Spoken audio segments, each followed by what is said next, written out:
Fala galerinha do canal, vamos para mais um giro de notícias do nosso Vascão. Pega esse vídeo, deixe seu like, metralha de like aí para ajudar o meu trabalho. Pega o link desse vídeo, manda para todo mundo aí que é vascaíno, que tem que ficar por dentro do dia a dia do nosso Vascão. E tem reforços chegando, tem notícias urgentes também sobre interesse de outro clube num dos nossos zagueiros, que está circulando aí no Twitter, né, galera? Mas vamos lá, vamos começar pela vitória de ontem.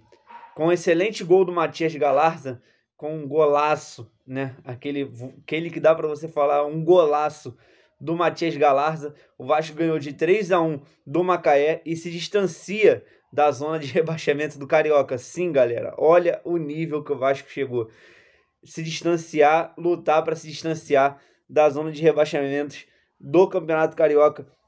Eu acho que o time ontem jogou muito bem. Ele que teve um meio-campo mais consistente ontem. O Carlinhos, que muito criticado pela gente ontem, conseguiu fazer uma boa partida. E de interessante é a vontade que deu para reparar ontem, a análise total de ontem, que fica resumido aqui, o excesso de vontade do menino Gabriel Peck. O moleque fez gol, o moleque correu o jogo inteiro. Às vezes falta algumas habilidades, né? Algumas coisas ali que ele tem que melhorar, mas Gabriel Peck tá demonstrando o que é vestir a camisa do Vasco, coisa que eu não vejo em um jogador de futebol tem muito tempo. Se você concorda, comenta aqui que o menino tá com vontade, tá querendo mostrar serviço e que merece permanecer aí como titular. E também, ponto positivo também para o Marquinhos Gabriel. Ele que ontem criou seis oportunidades claras de gol. Numa delas, deixou o Thiago Reis de cara. O Thiago Reis ele não faz gol. Numa chance que até o Ribamar faria, o Thiago Reis não faz. Eu acho que está chegando num momento que nem o Thiago Reis mais acredita nele. E ontem o Marquinhos Gabriel, ele criou várias oportunidades de gol, comandou o meio-campo do Vasco. Fazia tempo que eu não via o meio-campo comandar, vestir a camisa assim. O Benítez no seu auge, né, com a camisa do Vasco, ele fazia isso, mas na reta final da sua passagem já não conseguia mais fazer. E hoje eu consigo ver o Marquinhos Gabriel como um jogador que está dominando o meio-campo do Vasco. E com aquele excelente gol também do Galarza, ele que entrou, tropeçou na bola, foi criticado até pelo comentarista, pelo narrador da partida, mas mudou seu cartão de visitas de uma hora para outra com esse golaço. Galerinha, esse foi comentando o pós-jogo do que eu achei o Vasco se distanciando da zona de rebaixamento do Campeonato Carioca, o que não é lugar do Vasco, né? Lutar por rebaixamento não é lugar da gente. Aí o lugar da gente é sempre brigando por títulos, e que o time ontem demonstrou vontade, demonstrou consistência, e ontem dominando a posse de bola também, com poucas chances criadas pelo Macaé, e o Vasco dominou o jogo com bastante chances criadas. Falta acertar o último passe. O Marquinhos Gabriel acertou o último passe, mas falta alguns jogadores ali pensar um pouquinho mais no jogo, e falta acertar as finalizações, caprichar mais. Ontem, como a gente viu, o Thales Magno chutando para gol, meu Deus, sem condições ele chutar para gol. Ele pode ser criador de jogadas, ele pode sempre fazer a mesma jogada ali, cortar para a esquerda e bater para dentro da área para alguém chegar escorando ali, como falta o centroavante Cano aí, que tá se tratando, né, para chegar bem fisicamente. Eu espero que seja isso, que a gente não esteja perdendo o Cano, que a diretoria tem que investir nesse jogador, que o Vasco vai precisar muito dele. Mas é aquilo, né, galera? A gente sabe que é difícil o jogador querer ficar no Vasco hoje, com salários atrasados, com toda a briga política que envolve o clube, mas tem que se esforçar para manter o Cano. E o Thales Magno, eu acho que com a chegada dos reforços que eu vou estar citando, eu acho que ele pode estar indo para o banco aí, porque tá difícil de ver o garoto jogar. Tá difícil. Se você também concorda, deixe seu comentário aqui no canal, deixe seu like e manda para geral aí. Tá difícil a vida do Thales com a camisa do nosso Vascão. Mudando de assunto, saindo desse pós-jogo aí para vocês, mudando de assunto, vamos falar sobre reforços. Alguns nomes estão sendo ventilados no Vasco, e eu vou dizer aquilo que foi passado também pelos agentes dos jogadores. No caso, no gol, começando lá pelo sistema defensivo, o Vanderlei, ele tem sido bem citado na Colina. É um goleiro de 37 anos de idade avançada, mas é um goleiro que eu, particularmente, sempre quis ver agarrando no meu time. É um goleiro que faz muitas defesas difíceis, apesar de sua idade avançada, de ter aí já uma baita experiência. Eu acho que o Vasco precisa de experiência nessa reta de Série B. O Vanderlei, eu tenho um repertório de defesas difíceis, ele tem 37 anos e um dos empresários ligados a ele e ligados ao Grêmio já revelou que não houve contato direto entre diretoria do Vasco da Gama com diretoria do Grêmio para com o jogador. Ele ainda está resolvendo os trâmites aí de rescisão de contrato, de se vai ser liberado pelo Grêmio ou não.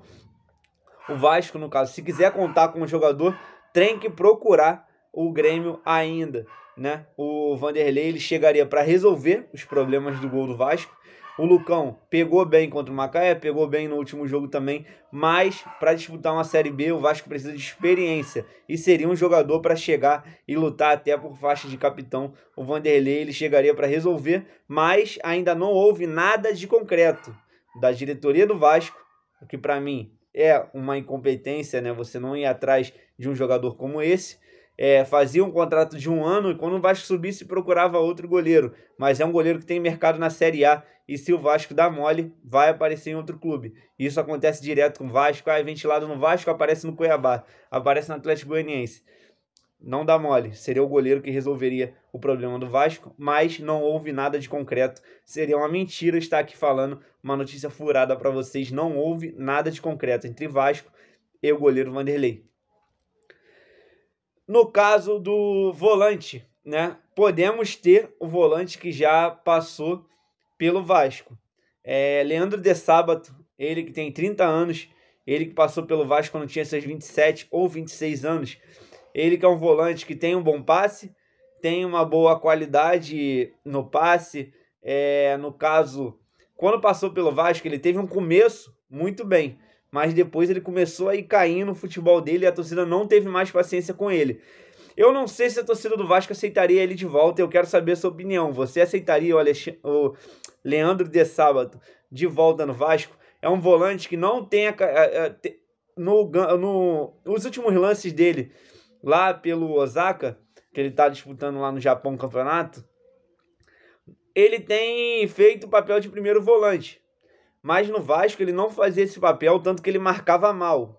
Ele tinha uma fraqueza na marcação e a torcida do Vasco cansou dele por causa disso. Era um volante que não marcava, até sabia sair jogando, mas era fraco fisicamente. E não sei se com seus 30 anos seria o ideal ele voltar para o Vasco da Gama. Eu acho que tem jogadores no mercado bons e baratos também que o Vasco poderia contratar, ainda que com uma idade avançada, mas que renderia melhor que ele. Eu quero saber a sua opinião. Você aceitaria Leandro de Sábato como novo reforço do Vasco para o volante? Eu acho que o Vasco precisa de um primeiro volante forte, porque aí liberaria o Bruno Gomes ou o Andrei, os dois cabeçudinhos lá, para sair jogando e deixaria um homem de marcação com força, ainda que falte um pouquinho de técnica, mas com força ali, que imponha medo nos adversários marcando. O Vasco precisa de um pitbull. Eu, particularmente, não acho que Leandro de Sábato seria o nome ideal para assumir essa posição.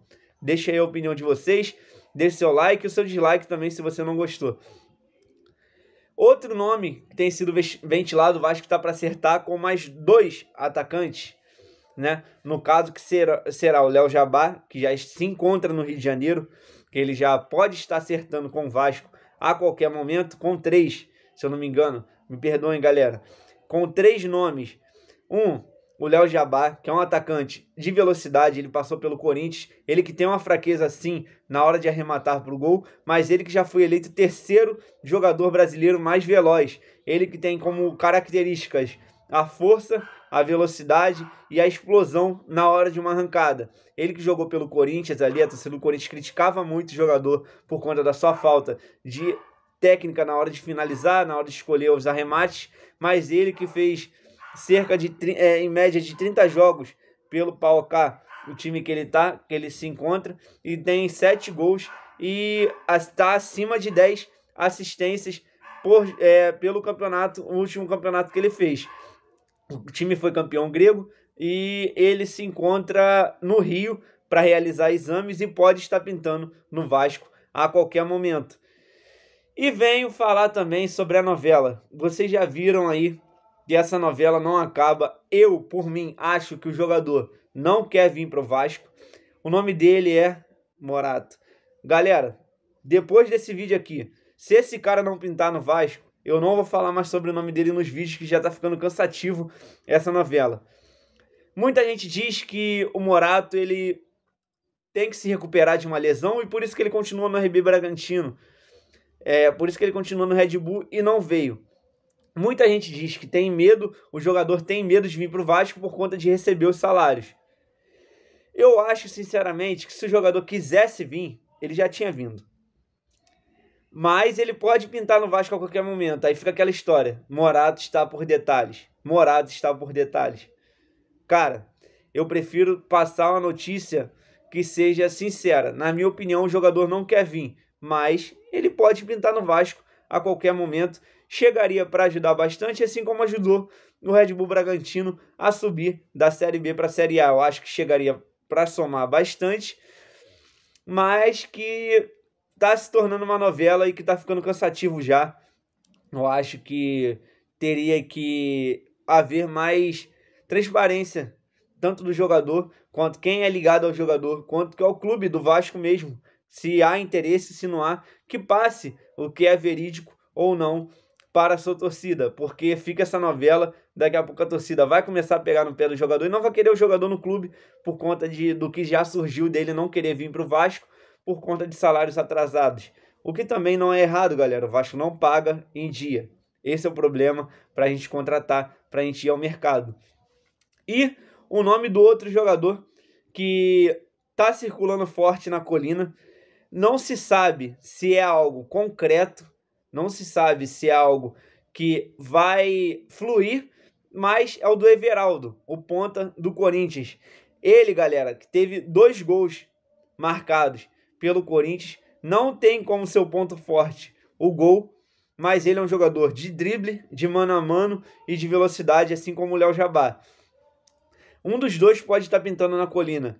O Everaldo, ele que joga ali pela esquerda, mas ele teve uma excelente fase no Fluminense, por isso que o Corinthians contratou, o Corinthians levou. Ele teve uma excelente fase no Fluminense e eu acho que chegaria também para somar o Vasco, que montaria um time até que interessante para a disputa da Série B. Não sei se seria campeão, né? Eu não acredito num título, porque a Série B é muito difícil, mas o Vasco está dando uma encorpada com nomes interessantes, nomes que tem mercado na Série A. O Everaldo, que ele é bom na disputa do mano a mano entre um jogador e outro, e do drible também, que é interessante, jogador interessante que parte para cima. É isso que o Vasco está precisando, mas o Vasco também tem que estar de olho num centroavante e também num volante de força, como eu já falei, e num zagueiro. Por que num zagueiro, galera? Por que num zagueiro? O São Paulo está em busca de um zagueiro. Aí é que eu vejo que vira um bom mercado para o Vasco. Vocês podem achar, poxa, Vitor, mas você é a favor que esse zagueiro saia? Cara, ele tem falhado bastante. Tudo bem que ele tem 23 anos. Ele tem falhado bastante. Mas surgiria uma oportunidade de mercado para o Vasco, numa oportunidade de troca. O Vasco já vai ficar com 300 mil, no caso da troca do Benítez. O Benítez foi, o Vasco pode lucrar 300 mil aí numa possível venda do Benítez. Pode lucrar com uma parcela, uma porcentagem da venda. Mas eu acho que seria interessante o Vasco pensar, no caso do interesse do São Paulo, no Ricardo Graça. O nome dele é Ricardo Graça, esse jogador do Vasco que pode estar sendo ventilado lá no São Paulo. O Vasco pode ir atrás de um zagueiro mais interessante para a disputa da Série B. Ele que é um zagueiro que falta muito ainda para ele ser um zagueiro nível Vasco. Por quê? Porque falta força física. Ele tem uma certa técnica. Eu às vezes até peço ele como volante, mas o Ricardo Graça ele pode estar pintando no São Paulo. O Vasco pode ter uma oportunidade de mercado de pegar um zagueiro mais interessante até, ou mais forte fisicamente, mais técnico que o Ricardo, mais experiente, também diretamente do São Paulo, dependendo dos salários, né? Aquilo, O problema do Vasco contratar é salários. E o Ricardo Graça, ele pode estar indo para o São Paulo, mas eu quero saber a opinião de vocês, o que vocês acham do Vasco tá trazendo esses nomes e com a saída do Ricardo Graça. O Léo Jabá tem 22 anos, o Everaldo tem 26 anos, o Vanderlei tem 37 anos e o Leandro de Sábado, que está lá no Japão, que pode estar pintando como volante do Vasco, tem 30 anos. Eu quero saber a opinião de vocês sobre esses nomes que estão sendo ventilados no clube e tudo aí que envolve o dia a dia do nosso Vascão. O Vasco que venceu ontem e, como diz o meu amigo Neguelê, feriado decretado. Tudo bem que o Macaé é fraco, mas, pô, estamos 2021 sem vencer, né, galera? Deixa a sua opinião. O que você acha se o Vasco vai dar uma arrancada no Carioca? E o que você acha da montagem desse elenco, se esses nomes são bons para pintarem na colina? Valeu, galera. Deixa o like. E o Vasco é para quem acredita. Tamo junto.